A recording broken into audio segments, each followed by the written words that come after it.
ओम गण गणपते नमः। आप सभी को संकट चौथ व्रत की हार्दिक शुभकामनाएं। माघ मास के कृष्ण पक्ष की चतुर्दशी तिथि को संकट चौथ का व्रत किया जाता है, जिससे तिलकुट चौथ, माघी चौथ या संकष्टी चतुर्दशी इस प्रकार से अलग अलग जगहों पर अलग अलग नामों से जाना जाता है। इसमें विघ्नहर्ता गणेश जी की पूजा की जाती है और यह व्रत स्त्रियां अपनी संतान की लंबी आयु के लिए, उनके उज्जवल भविष्य के लिए और संतान के जीवन के समस्त कष्टों को समाप्त करने के लिए करती है। जिनको संतान नहीं है वे संतान प्राप्ति के लिए इस व्रत को करती है। तो दोस्तों, आज के इस वीडियो में मैं आप सभी को सकट चौथ की बहुत ही सरल पूजा विधि करके दिखाऊंगी और सकट चौथ के व्रत को में तिलकुट का विशेष महत्व होता है। तो साथ ही गणेश जी को तिल का भोग लगाए जाते हैं।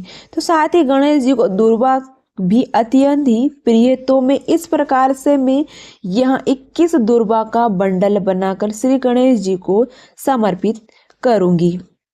आपके यहाँ दुर्वा घास मिल जाए तो ठीक है, नहीं है तो कोई बात नहीं। बिना दुर्वा के भी गणेश जी की पूजा की जाती है।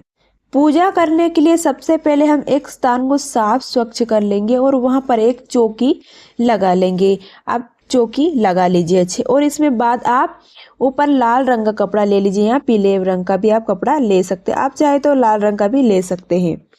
ध्यान रहे कि इस प्रकार से लगाए कि पूजा करने वाले का मुख पूर्व या फिर उत्तर की दिशा की ओर होना चाहिए। अब हम फूलों का आसन देते हुए भगवान श्री गणेश जी को विराजमान करेंगे। मूर्ति या प्रतिमा को भी आप वहां पर रख दीजिए, फोटो ने विराजमान कर दी। यहाँ मूर्ति विराजमान कर दी है मैंने। इसके बाद आपने दोनों हाथ जोड़कर हम संकल्प करेंगे गणेश जी को, चौथ माता आज मैं आपका व्रत करने जा रही हूँ, आप मेरे बच्चे को दीर्घायु प्रदान करें।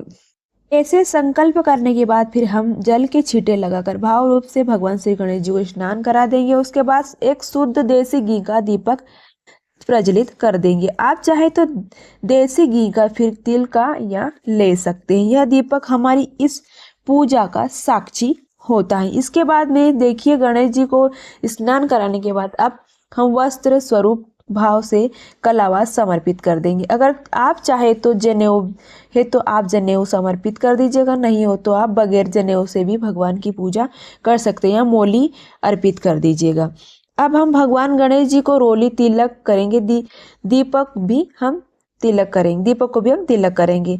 तिलक के बाद ऊपर हम थोड़ी सी तिल समर्पित कर देंगे और इस दिन आप दीपक में थोड़ी सी तिल जरूर समर्पित कीजिएगा, क्योंकि जितने तिल चटकते हैं ना उतने ही हमारी संतान के जो कष्ट है वह चटकते हैं। इसके बाद भगवान श्री गणेश जी को हम हल्दी और दुर्वा घास समर्पित करेंगे। साथ ही लाल या फिर पीले रंग के फूल समर्पित करेंगे। बड़े ही भाव से श्री गणेश जी की पूजा कीजिएगा। भगवान श्री गणेश जी विघ्नहर्ता हैं। सबसे पहले हम उनको ही पूजे जाते हैं। सभी पूजा करते हैं तो पहले हम उनका स्थान देते हैं। सबसे पहले हम गणेश जी को ही विराजमान करते हैं। इसी प्रकार इसके बाद लाल या पीले रंग मिल जाए तो आप फूल भी समर्पित कर दीजिएगा। उसके बाद हम तिल कुटा समर्पित करें, यानी कि तिल समर्पित करते तो तिल को भून करके कूट करके इसके थोड़ा सा मीठा या फिर गुड़ मिलाकर घी मिलाकर तिल कुटा बना लेते। कुछ ही लोग उसके समय पूजा करते हैं, समय बनाते हैं, और कुछ लोग पूजा करने के बाद बनाते हैं। इस प्रकार हम तिलकुट का भोग लगाएं। तो अगर आप ने पहले तिलकुट बनाया है तो आप तिलकुट समर्पित कर दीजिए, नहीं बनाया है तो बगैर तिलकुट ही आप समर्पित कर दीजिए। साबुत तिलकुट भी आप समर्पित कर सकते हैं।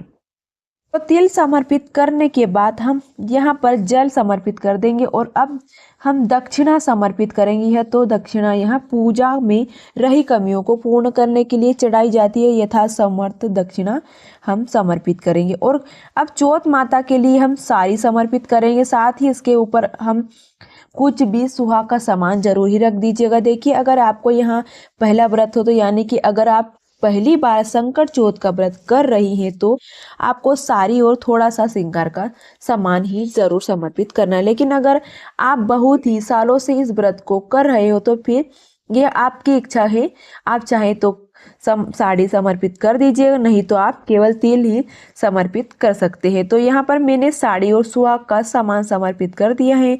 इसके बाद हम कथा सुने तो अपने हाथों में थोड़ा सा तिल लेकर फिर हम संकट चौथ माता की कथा सुनेंगे। तो देखिए, संकट चौथ की जो व्रत कथा है ना, उससे सुनने का बहुत ही ज़्यादा महत्व होता है। कथा आप जरूर ही सुने, तभी आपको पूरा पुण्य मिलता है, पूरा पुण्य प्राप्त होता है। तो आप मार्केट से आपको बड़े ही आसानी से संकट चौथ व्रत की कथा मिल जाएगी, पुस्तक मिल जाएगी। तो वहाँ आप खरीद लेकर आप पढ़ सकते हो, या परिवार के साथ सदस्य के से कहकर भी पढ़वा सकते हो। तो कथा का आप सभी जरूर ही सुनिए। कथा का वीडियो आपको मेरे चैनल पर मिल जाएगा, लिंक मैं डिस्क्रिप्शन में डाल दूंगी, या आप मेरे चैनल को सब्सक्राइब कर लीजिए रखिएगा, वहां से भी आप कथा जो भी है सुन सकते हैं। कथा सुनने के बाद जो भी तिल हमने अपने हाथों के लिए, यहाँ तिल हमने गणेश जी को चरणों में समर्पित करेंगे, और थोड़े से जो तिल है यहाँ जल का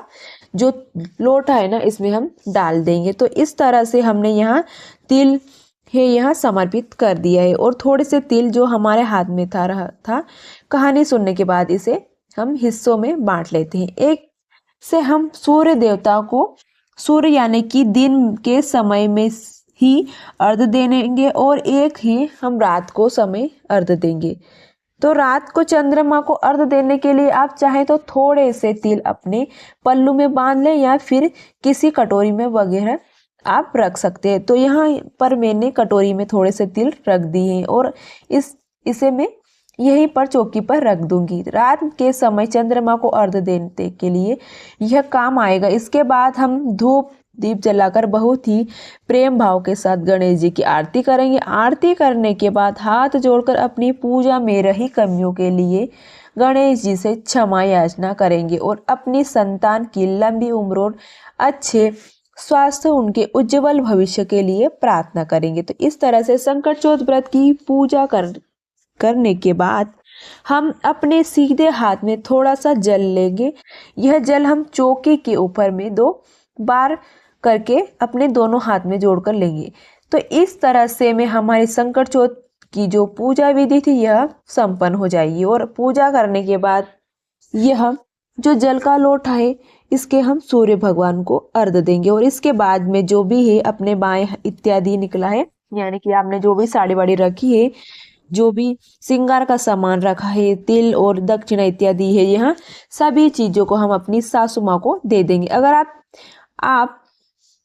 आपने इस पूजा में साड़ी निकाली है तो साड़ी के ऊपर भी थोड़ा सा आप तिल रख दीजिएगा, दक्षिणा भी रख दीजिए। अगर साड़ी नहीं निकाली है तो जो तिल और दक्षिणा यह भी आप वायने के रूप में अपनी सासू माँ को दे सकते हैं। और जो थोड़ी कटोरी में हमने तिल रखे थे कहानी सुनने समय, इन्हीं तिल को हम रात के समय चंद्रमा उदय होने के बाद चंद्रदेव को इन्हीं तिलों से हम अर्घ देंगे। इस तरह से संकट चौथ व्रत की कथा कहानी सुनकर पूजा करके फिर हम अपनी सासू माँ जी को बाया दे देंगे। यानी कि जो तिलकुट है यह सासू माँ को देंगे, और सासू माँ नहीं है तो ननंद या जेठानी को दे सकते हैं, या फिर आप मंदिर में पंडित जी को भी तिलकुट का बायना दे सकते हैं। दिन के समय कथा कहानी सुनने के बाद बायना देकर फिर आप चाय पानी इत्यादि पी सकते हैं। रात को समय चंद्रमा उदय हो जाए तो चंद्रमा को अर्घ देंगे, और इसके बाद हम अपने व्रत का पारण करेंगे। तो दोस्तों, इस तरह से संकट चौथ की सबसे सरल पूजा विधि करके आप, और इस पूजा को जुड़ी हुई सामग्री से वह मैंने सभी ढेर कर दी है, आप चाहें तो ऑनलाइन मंगा सकते हैं। तो दोस्तों, मैंने ही बहुत ही सरल विधि से आप संकट चौथ की पूजा विधि बताई है। तो इस प्रकार से आप पूजा करके आप अपने बच्चों को कष्ट को दूर कर सकते हैं। तो दोस्तों, मेरा यह वीडियो कैसा लगा? वीडियो अच्छा लगा हो तो लाइक कर दीजिएगा, शेयर कर दीजिएगा और सब्सक्राइब करना ना भूलिएगा। और कमेंट बॉक्स में जय श्री हरि जरूर लिखिएगा। धन्यवाद दोस्तों।